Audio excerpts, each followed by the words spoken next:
कराची के इलाके सदर में एम जिना रोड पर हफ्ते के दिन एक इंतहाई अफसोसनाक और दिल दहला देने वाला वाकया पेश आया है। एम जिना रोड पर वाक़ मशहूर शॉपिंग मॉल गुल प्लाजा में एक दुकान में लगने वाली आग ने पूरे शॉपिंग मॉल को लपेट में ले लिया।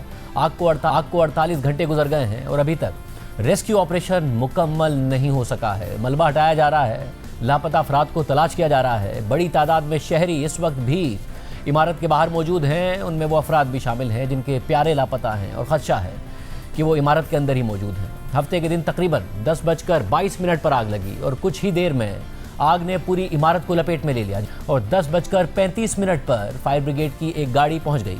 आग बुझाने का अमल शुरू हो गया, मगर इसमें रुकावट उस वक्त आई जब ट्रैफिक की वजह से फायर ब्रिगेड की मजीद गाड़ियां बर वक्त ना पहुंच सकें, जबकि पानी खत्म होने की वजह से भी इब्तिदा में मुश्किलात का सामना करना पड़ा। 33 घंटे तक आग पर काबू ही नहीं पाया जा सका। अब तक इमारत से एक फायर फाइटर समेत 26 अफराद की लाशें निकाली जा चुकी हैं। आग की शिद्दत कम होने के बाद आज रेस्क्यू के अमल में तेजी आई और सुबह से अब तक 20 लाशें निकाली जा चुकी हैं, जबकि 71 अफराद अब भी लापता हैं। पुलिस के मुताबिक लापता 26 अफराद की आखिरी मोबाइल लोकेशन गुल प्लाजा के इतराफ की आ रही है। जो लाशें निकाली गई हैं उनकी शनाख्त का अमल भी जारी है और आग लगने के बाद अस्पताल लाए गए 30 अफराद को अस्पताल से डिस्चार्ज कर दिया गया है। साथ ही लापता अफराद के लवाहिकीन को सिविल अस्पताल में अपना डेटा और DNA नमूने जमा कराने की हिदायत की गई है। Police surgeon doctor Sumaiya Syed ने कहा है कि लापता अफराद के लवाहिकीन सिविल अस्पताल से रब्ता करें, लवाहिकीन अपना डेटा और DNA नमूने जमा करवाएं। लोगों के लिए यह है कि कोई भी प्यारे आपके हैं जो मिसिंग हैं गुल प्लाजा की आग लगने के बाद से उसी इलाके में होंगे, तो काइंडली सिविल अस्पताल कराची की मॉर्चरी के बाहर आप आके अपना एंटीमॉर्टम डेटा जमा करा सकते हैं, जिसमें हमारे लिए ज़रूरी है कि आप या तो वालिद हों या वालिदा हों या मिसिंग पर्सन के बच्चे हों, बहन भाई भी हो सकते हैं, मगर पहले हम इन 3 को प्रायोरिटी देंगे। आपका डेटा, आपका ब्लड सैंपल और आपका बकल स्वैब हम DNA के लिए ले लेंगे। इस वक्त गुल प्लाजा का अगला और पिछला हिस्सा गिर चुका है। इमारत मखदूश हो चुकी है और कूलिंग के अमल के दौरान भी कहीं कहीं आग भड़क उठती है। आग लगने के बाद शॉपिंग मॉल में अफरा तफरी फैल गई और वहां मौजूद लोग इमारत से निकलने की कोशिश करते नजर आए। आप अपनी स्क्रीन पर देख सकते हैं कि आग लगने के फौरन बाद मार्केट के अंदर धुआं भर गया। दुकान के अंदर से लोग सामान पर चढ़कर बाहर निकलने की कोशिशें करते रहे। मार्केट के अंदर दुकानदार और शॉपिंग करने वाले अफराद खौफजदा नजर आए। वीडियो में एक दुकानदार मार्केट का बंद दरवाज़ा तोड़ने के बारे में कह रहा है और साथ ही कुछ लोग गुल प्लाजा की छत पर पहुंच गए और मोबाइल फ़ोन से रब्ता करने और बाहर निकलने की कोशिशें करते रहे।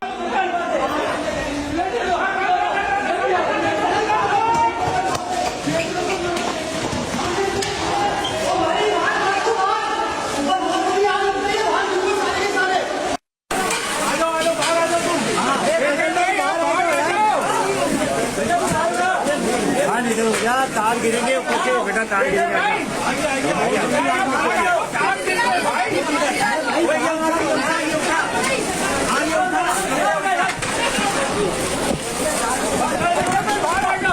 तुम सारे यहाँ से निकलने वाली करो, दरवाजा कौन सा तोड़ोगे? खिड़की ये खिड़की खोलो, नीचे रखो, साइड में मार रखो। अल्लाह अल्लाह अल्लाह अल्लाह अकबर, अल्लाह अकबर, अल्लाह अकबर।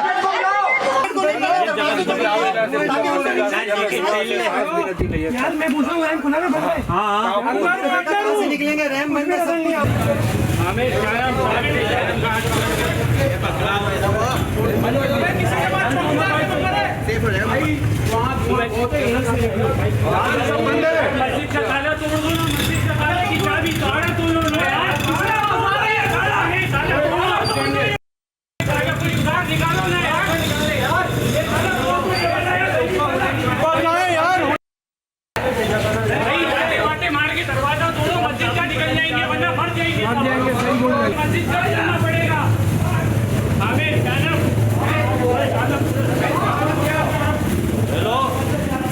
वज़ीर आला सिंध मुराद अली शाह ने आज मीडिया से गुफ्तगू करते हुए कहा कि मैं मान रहा हूँ और लोगों के सामने अकाउंटेबल हूँ, मगर इदारों को अपने गिरबान में झांकना चाहिए। हम इंक्वायरी सेटअप कर रहे हैं और वो इंक्वायरी गलतियाँ और आग लगने की वजूहात बताएगी। वज़ीर आला सिंध ने जाबाहक अफराद के लिए 1 करोड़ रुपए देने और वाक़े की तहकीकात का ऐलान किया। हम कंपनसेशन का ऐलान करते हैं। 1 करोड़ रुपया जो डेथ्स हुई हैं उनकी रिहेबिलिटेशन ऑफ द शॉपकीपर्स वो जो थे उनका जो नुकसान हुआ है उसको कॉम्पनसेट करने के लिए और उनको जल्द से जल्द वापस अपने पाँव पे खड़े होने के लिए जो इक़दाम करने हैं और हमने साथ मिलकर करने हैं। हम इमीडिएट जो हम कर सकते हैं फायर सेफ्टी या डिज़ास्टर सेफ्टी के लिए स्टेप्स उनको लिस्ट करके हम कर लेंगे। हम एक इंक्वायरी सेटअप कर रहे हैं जो कि वजूहात बताएगी, गलतियां बताएगी और उस पर हम काम करेंगे। मैं तो उठते ही कह रहा हूँ कि जी हाँ गलतियां हैं, लेकिन ये कह देना कि जी मेरी गलती है या आपकी गलती है या इसकी गलती है वो अभी डिटर्मिन नहीं कर सकता। मेरे पास कोई ऐसा तरीका नहीं है कि मैं इमीडिएटली बता दूं किस किस की क्या क्या गलती है। वो इंक्वायरी बताएगी और उस पर सजाएं ज़रूर होंगी। हर इदारे को अपने गिरेबान में झांकना चाहिए। मैं मान रहा हूँ और मैं अकाउंटेबल हूँ, लोगों के सामने अकाउंटेबल हूँ। साथ ही गुल प्लाजा के नक्शे और तामीरात के हवाले से भी तफसीलात सामने आई हैं। नुमाइंदा जियो न्यूज़ सुलेमान सादत खान की खबर के मुताबिक सिंध बिल्डिंग कंट्रोल अथॉरिटी ने बताया है कि गुल प्लाजा की इमारत 1980 में तामीर की गई। 1998 में गुल प्लाजा की इमारत में इजाफी मंजिल तामीर की गई। पार्किंग एरिया में दुकानें बनी और छत को पार्किंग में बदल दिया गया। सिंध बिल्डिंग कंट्रोल अथॉरिटी के मुताबिक 2003 में गुल प्लाजा की इजाफी मंजिल को रेगुलराइज किया गया था। गुल प्लाजा के मालिक ने 14 अप्रैल 2003 को कंप्लीशन हासिल किया था और नक्शे के मुताबिक गुल प्लाजा में बेसमेंट समेत 3 मंजिलों की इजाज़त थी।